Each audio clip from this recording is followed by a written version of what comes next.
Miranda and Ella blasted off. They attached themselves to a new crowd destined for high school glory.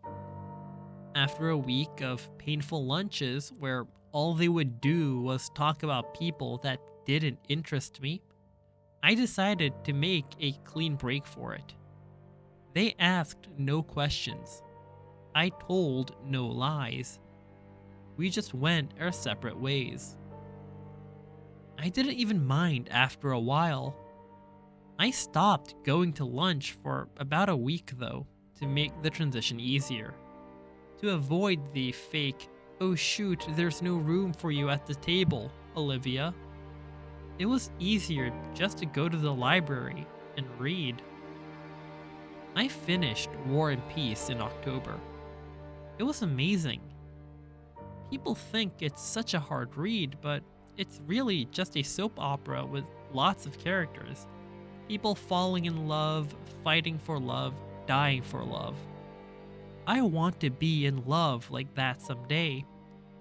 I want my husband to love me the way Prince Andrei loved Natasha. I ended up hanging out with a girl named Eleanor who I'd known from my days at PS22, though we'd gone to different middle schools. Eleanor had always been a really smart girl, a little bit of a crybaby back then, but nice. I'd never realized how funny she was. Not laugh out loud daddy funny, but full of great quips. And she never knew how lighthearted I could be.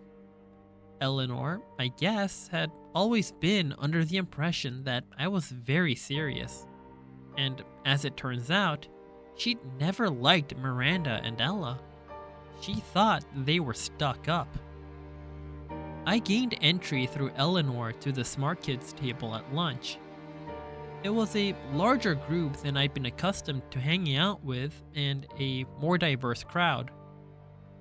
It included Eleanor's boyfriend, Kevin, who would definitely become class president someday. A few techie guys, girls like Eleanor who were members of the yearbook committee and the debate club, and a quiet guy named Justin who had small round glasses and played the violin, and who I had an instant crush on. When I'd see Miranda and Ella, who were now hanging out with the super popular set, we'd say, "Hey, what's up?" and move on.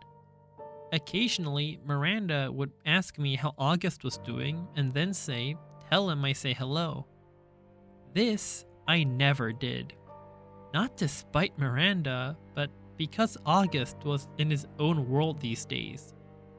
There were times at home that we never crossed paths.